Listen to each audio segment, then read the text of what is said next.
My husband woke me at midnight out of a peaceful sleep. He wasn't looking for medicine. There was no emergency or urgent prayer request. No, this man needed an avocado. You heard that right. An avocado. After 3 hours of yard work in the middle of a Louisiana June day, his body finally came to him in the night and said, "Sir, we are dying. Find potassium stat."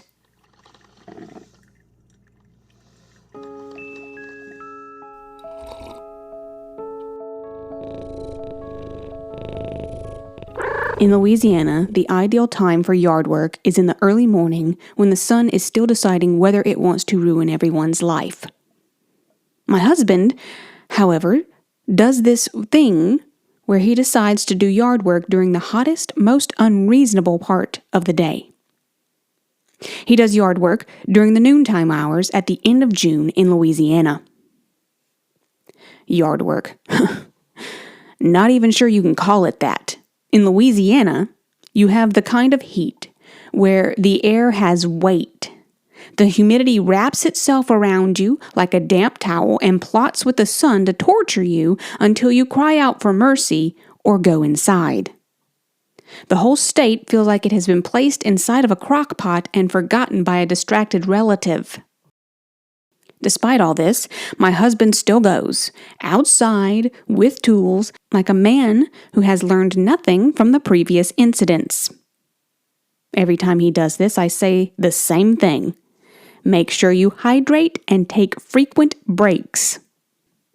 I say it because I love him and would very much like him to live. And I say it because apparently one of my marital duties is reminding a grown man with a job and a mortgage and access to weather apps that his body requires fluids and minerals to continue participating in life. So there he was, out in the yard. 1 hour passed. Then another.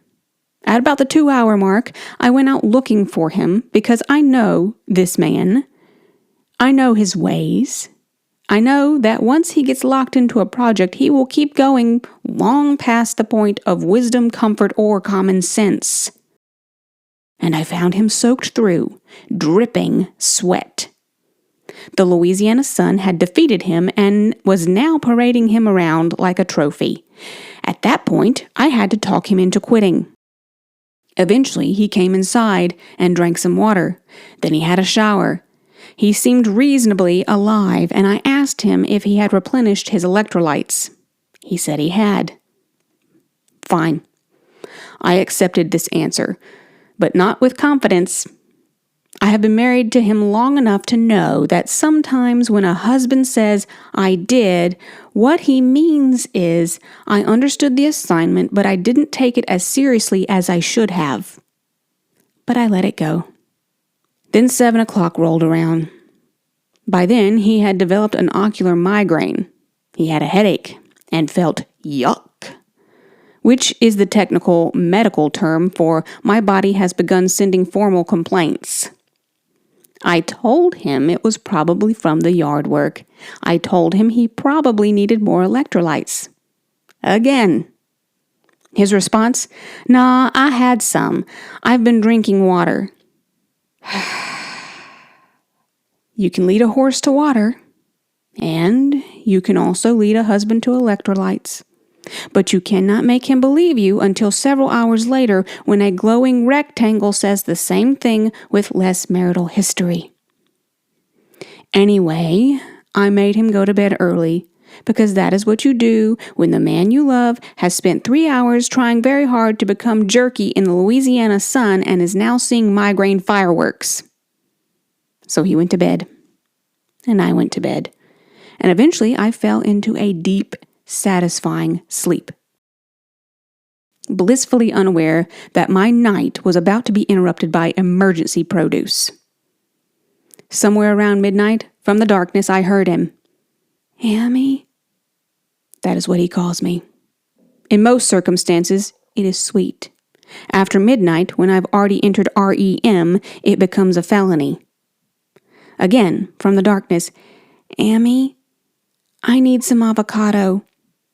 I opened my eyes, or rather, I entered that awful half-conscious state where your body is still asleep, but your soul has been summoned. What? I need some avocado. It's full of potassium, and I need to replenish my electrolytes. Do we have any? There are moments in marriage where you're called to patience.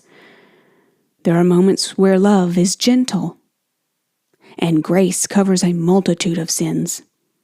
And then there are moments where your husband wakes you up at midnight asking for an avocado because he has finally arrived at the conclusion you delivered to him twice during normal business hours. Groggily, I said, I'll get it. No, I'll get it. So he went downstairs and I went to the bathroom because now I was awake against my will because of potassium. Then I followed him downstairs. Household situations like this require witnesses.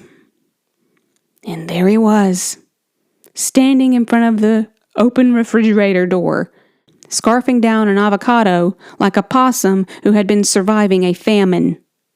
I rolled my eyes at him and went back upstairs.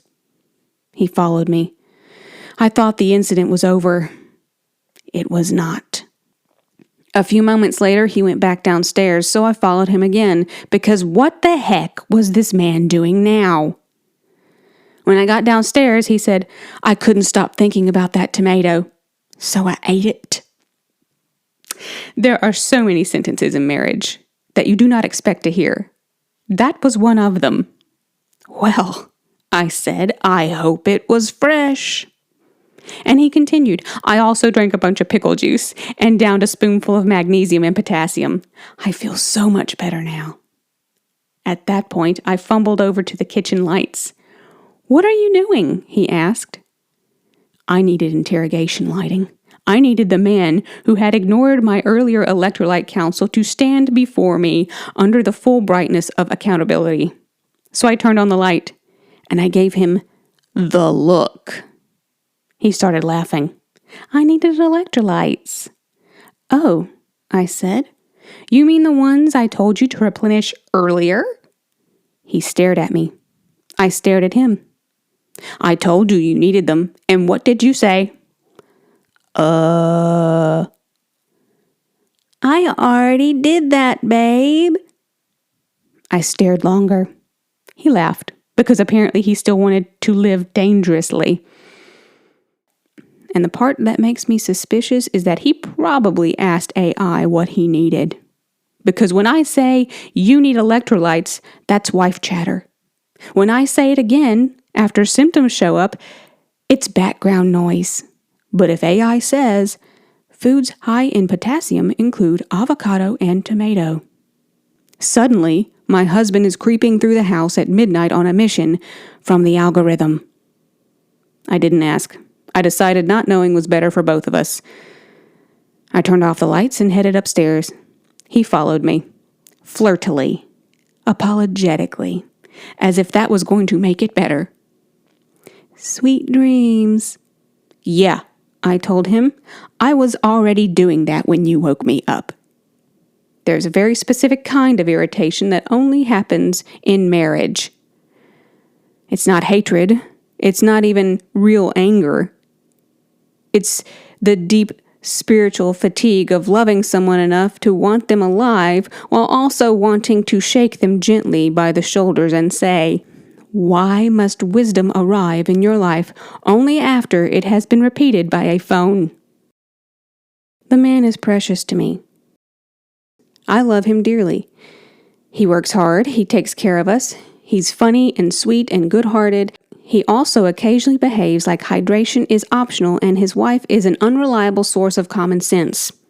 And I know myself well enough to admit that if something had truly been wrong, I would have been wide awake in a heartbeat, helping him, praying, fussing, making sure he was okay.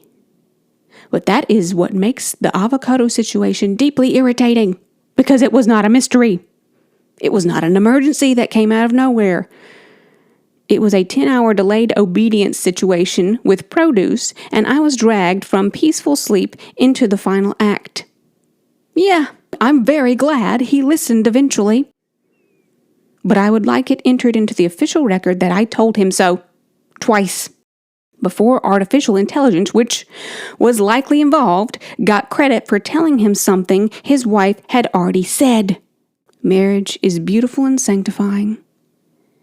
It's also standing in your kitchen at midnight, under harsh overhead lighting, staring at the man of your dreams who woke you up from a dead sleep because he finally decided you were right.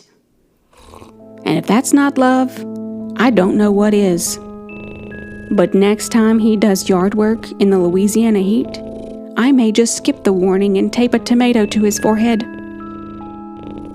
For electrolytes.